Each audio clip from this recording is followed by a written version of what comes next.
स्थेम भंग दिलीले बिनत विविध भूत व्रत रक्षैक दीक्षे श्रुति शिरसि विदीप्ते ब्रह्मणि श्रीनिवासे भवतु मम परस्मिन् शेमुषी भक्तिरूपा यदि पदिपदभृङ्गं कौशिकाब्धीश चन्द्रं सठरिपुमतसक्तं वादिसिंहार्यभक्तं कमलनयनमार्यानन्तवर्यैकशिष्यं सकलबुधवरिष्ठं योगिराजं भजामि। अखिल हेय प्रत्यनिक जगदैकतान श्वेतर समस्त वस्तु विलक्षण असंख्येय कल्याण गुणगणैक निलय भगवान राधा दामोदर को सच्चरित्र कार्तिक मास महात्म्य जो सनत कुमार संहिताबाट उद्धृत गरिएको कार्तिक मासमा गर्नुपर्ने व्रतहरूको बारेमा नियमको बारेमा विविध कथाहरू ल्याएर विविध दृष्टान्तहरू ल्याएर बालखिल्य मुनिहरू समस्त ऋषि महर्षिलाई सम्झाउँदै हुनुहुन्छ र सौनकादि गरेका ऋषिलाई सुतजी सम्झाउँदै हुनुहुन्छ एवं संवाद अन्तर संवाद मूल संवाद आदि प्रकारले श्रवण गराउँदै हुनुहुन्छ। हामीले कार्तिक मासमा गरिने विभिन्न प्रकारका अमावास्यासम्म प्रतिपदासम्मका कुराहरू श्रवण गर्दै गर्दै आयौँ। द्वितीयासम्मका कथाहरू भ्रातृ द्वितीयाका कुराहरू पनि हामीले श्रवण गऱ्यौँ। अब अगाडि बालखिल्य मुनिहरू भन्नुहुन्छ 19औं अध्यायमा कार्तिके शुक्ल नवमी तत्राभूत द्वापरम युगम पूर्वापरणगा ग्राह्य क्रमादावा हैन। तो कार्तिक शुक्ल नवमी द्वापर युग प्रारम्भ भएको नवमी हो। द्वापर युग त्यहाँबाट कार्तिक शुक्ल नवमीबाट द्वापर युग प्रारम्भ हुन्छन्। अत्र कुष्माण्डको नाम हतो दैत्य विष्णुना त्यसै दिन कुष्माण्डक नाम गरेका एउटा दैत्यलाई भगवान विष्णुले उद्धार गर्नुभएको थियो।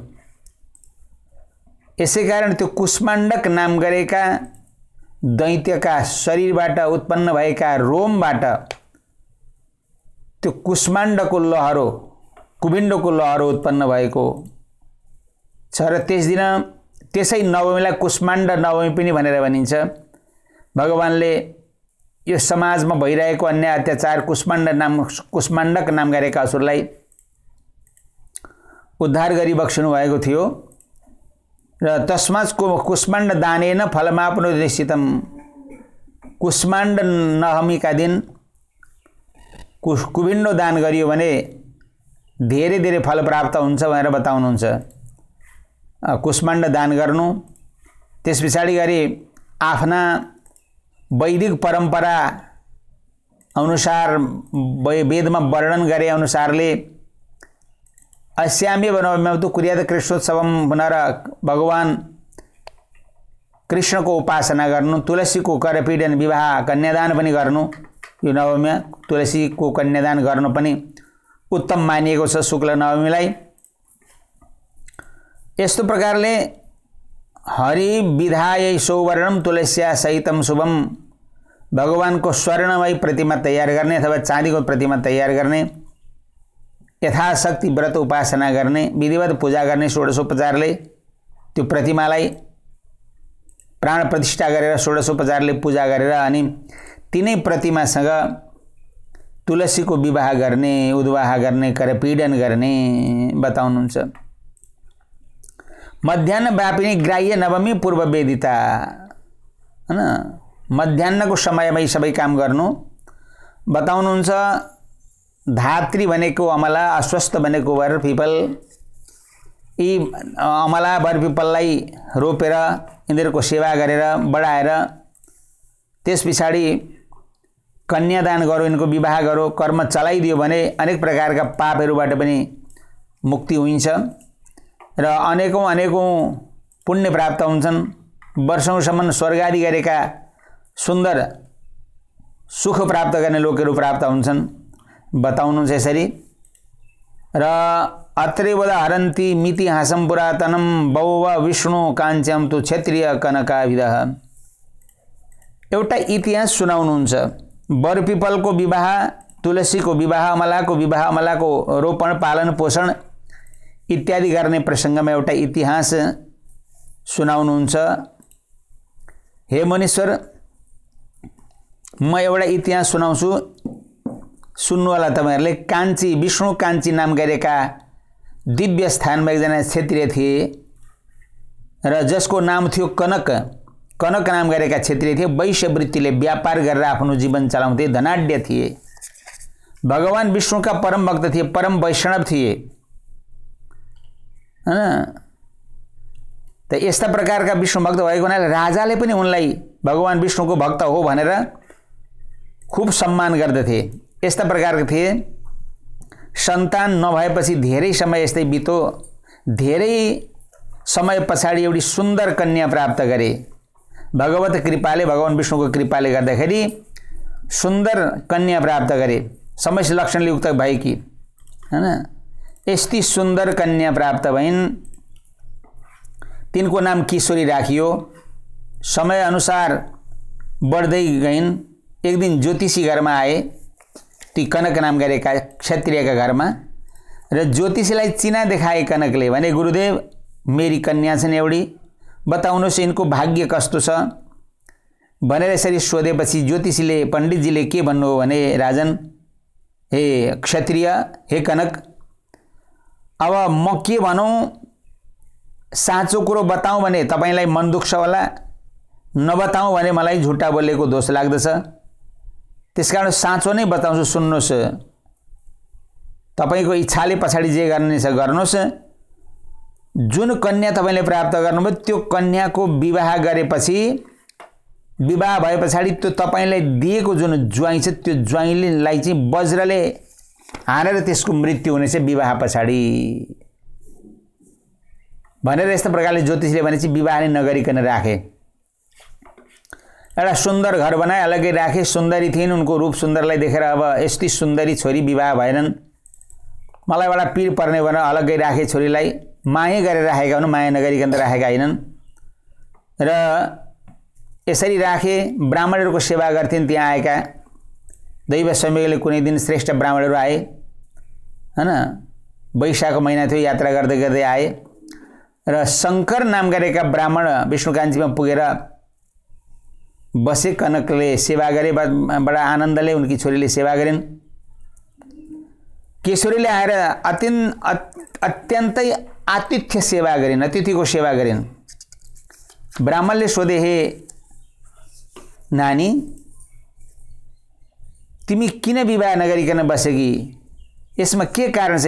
यस्तो सुन्दर रूपवाली तिमी अब तरुणी पनि भइसकिरहेछौ, विवाह गर्ने बेला पनि हुन लाग्यो, तिमीले विवाह किन नगरेकी? भनेपछि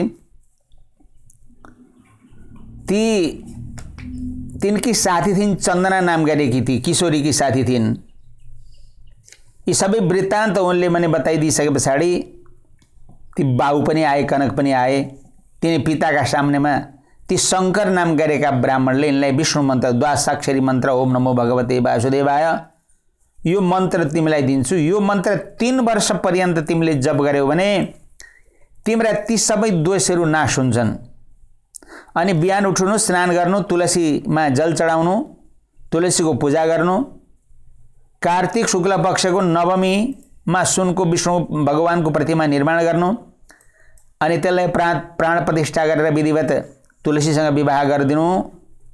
यस्तो काम गर्यौ 3 वर्ष पर्यन्त तिमीले यो द्वादशाक्षरी मन्त्र पनि जप्यौ भने तिमीलाई त्यो वैधव्य जुन दोष छ त्यो दोष नाश हुन्छ। तुलसीको सेवा गर्नाले वैधव्य दोष नाश हुन्छ भनिकन यस्ता प्रकारले ती ब्राह्मणले ती किशोरीलाई भन्दिनु भो।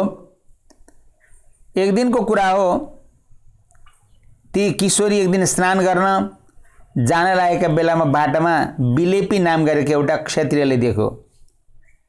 त्यो बिलेपी नाम गरेको क्षत्रिय मोहले अत्यन्तै जड जस्तो भयो ती कन्यालाई देखेर। कसकी छोरी रहेछन्, को रहेछन् भनेर खोजी गर्न लाग्यो।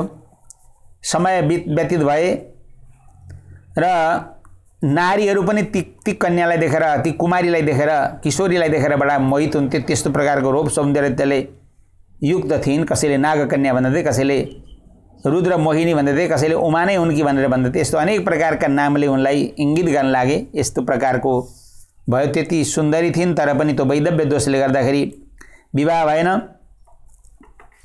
यसरी विवाह नभएपछि समय व्यतीत हुँदै गयो।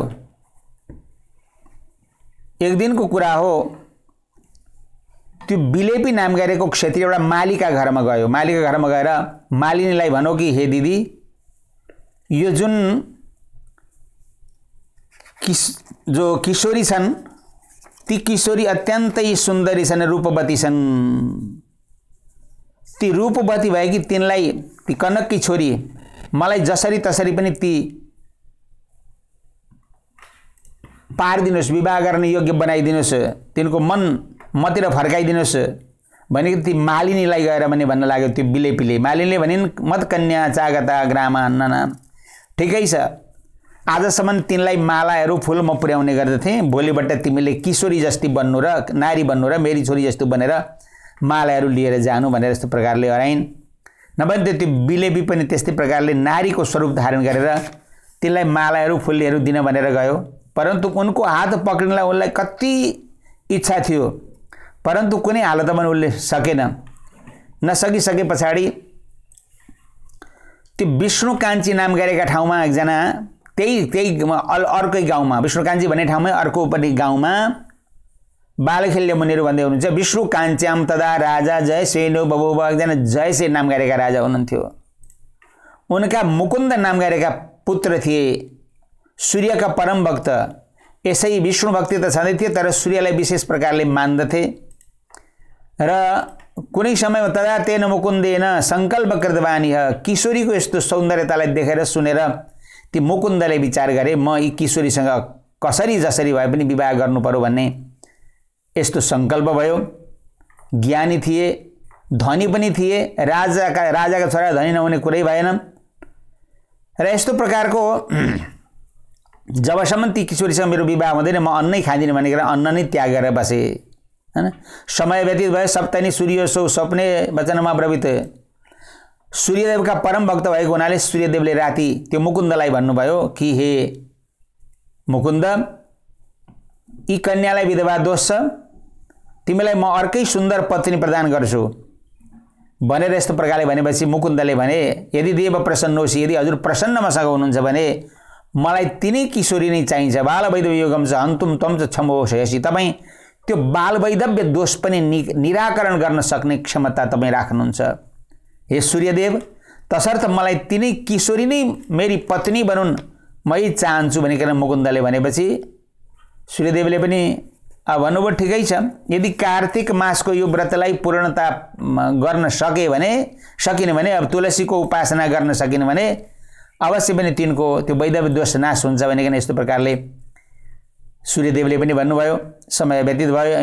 यम कन्या तोया देयम मुकुन्दा था मलाएपछि र त्यो कन्याको विवाह गर्नका निमित्त गाउँका भद्र भलाजमीले मुकुन्दलाई नै दिनु भन्ने यस्ता कुराहरू भए।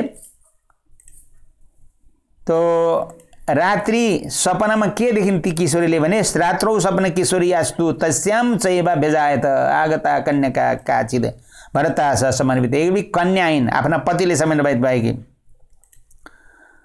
र ती कन्याले भर्तारम वदती सपनामा नै ती आफ्ना श्रीमानलाई भनेर ती सपनामा देखी कन्याले,